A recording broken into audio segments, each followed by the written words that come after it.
Lush. I'm executive editor of Hub Culture, and I'm really pleased to be here in the Ice Hub at Glasgow COP26. Pleased to be joined by Greg Smithies. Thanks for coming along. Yeah, thank you very much for having me. Co-head of climatetech at Fifth Wall. We'll get into what Fifth Wall is and what you're doing, but first of all, I'd love to know, for you, when did the climate emergency become real? I have actually a very visceral example here. This isn't the first time that it became real for me, but I live on a farm. I'm about an hour north of San Francisco, normally. We live on a well. Our well has been dry since March. We have to truck water in. The town of Mendocino, which is about 40 minutes north of us, the entire town has run out of water. The whole town is trucking water in.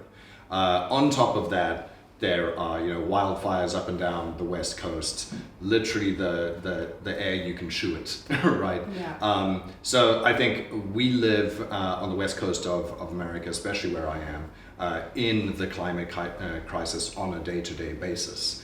And it's very difficult to ignore it when you have your go bag underneath the bed, ready to go for the time you get called because there's a wildfire coming down the street. So yeah, I'm from California. I'm from Northern California, so I live that viscerally, at least through my friends and family who live there. So I understand where you're coming from. So you work and invest in climate technology. I wonder how personal that makes it for you.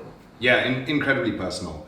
But I think there's the ethical hat that you can wear that I think a lot of the people who are on the front lines of this have been wearing for the last 20 or 30 years. But what really heartens me about the next wave of people coming into climate tech is it's become enough of a movement that we're getting sort of the big fat middle of the population really starting to care about it, and the big fat middle of the financial sector coming and pouring dollars into it. Okay. So I'm very hopeful that at the moment this is ceasing to be just something that a sort of front leading edge sliver of the population care about, and that's getting a sliver of the dollars, and it's turning into something where the mass of the population, the mass of the dollars are really going after solving this. So let's get into what Fifth Wall does and where specifically your focus is. Yeah, so Fifth Wall is the world's largest venture capital fund that focuses on what we call the built environment, but think of that as construction, real estate, infrastructure. This is the largest asset class in the world. It's $326 trillion of buildings out there. And it also happens to account for 40% of greenhouse gas emissions, consumes 40% of the world's power.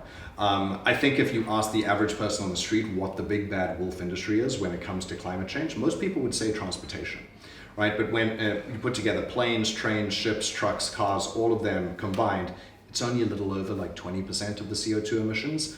Buildings are almost double that, right? So as the world's largest venture capital fund, we are constantly looking for what are the new technologies that make this industry better. And when you face that with the largest asset class in the world plus the largest CO2 problem, you put these two things together and you realize there's probably a very large venture capital opportunity in all of the technologies that will come about to decarbonize this industry.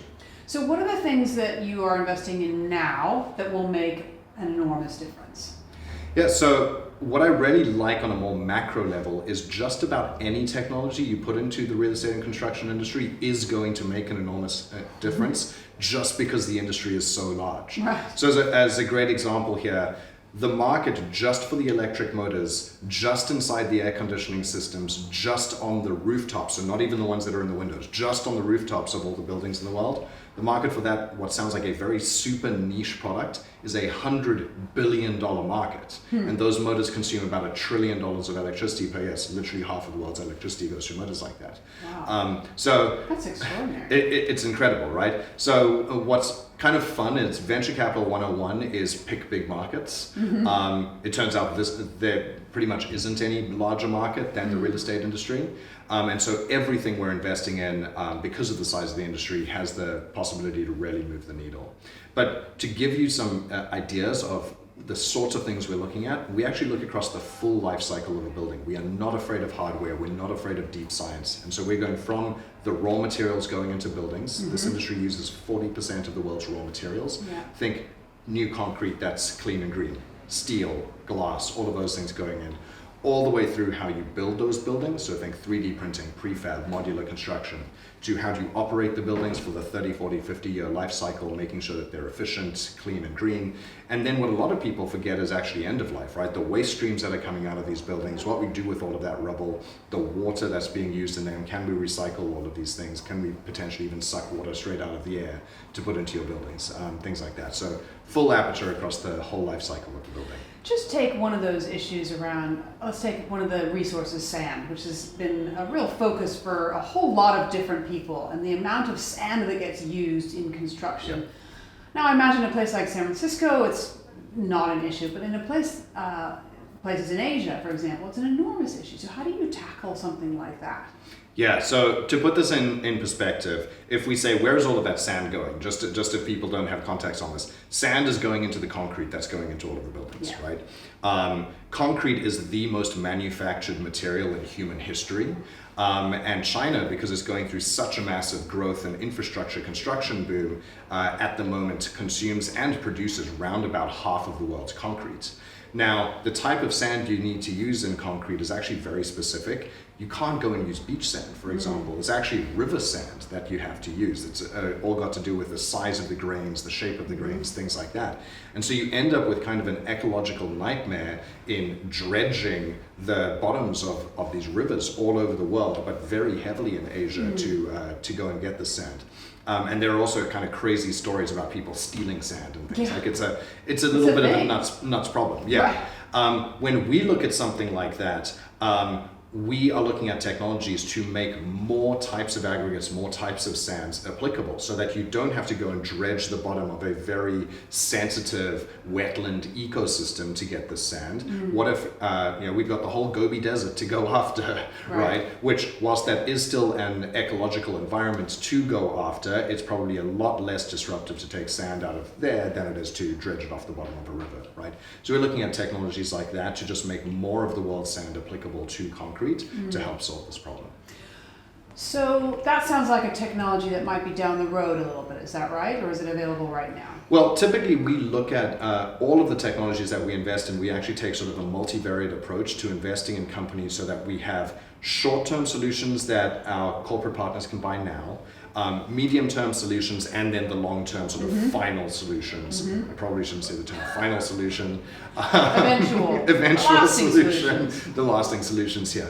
And so typically for any one of these core investment theses, we will make typically sort of 3-ish bets. One in a technology that is available today, but maybe it only impacts 10% of the problem. And then a medium-term one that is maybe 2 to 3 years out, but it's only going to hit 40-ish% of the problem. And then the long-term solution that can potentially get to 100% of the problem, but it's maybe a decade out. Okay. Put yourself in 2030. We've achieved the Sustainable Development Goals. Tell me about a solution that you've invested in that's helping to make it a real thing, make sustainable cities, the Sustainable Development Goal, a reality. Yeah, so I'll go back to that example I was using of the electric motors on the rooftops of buildings. So electric motors are ubiquitous, but they're kind of like behind the scenes, or people lose them for the forest, for the trees. People don't realize how many electric motors are out there. They are running our air conditioning systems. They're pumping the water in our buildings. They're running the elevators. They're kind of everywhere. They consume half of the world's electricity. We're invested in a company called Turntide Motors. Their motors are somewhere between 30 to 60% more efficient in the real world. And because half of the world's electricity goes through motors like this, it literally means one company with one product could save a quarter of the world's electricity.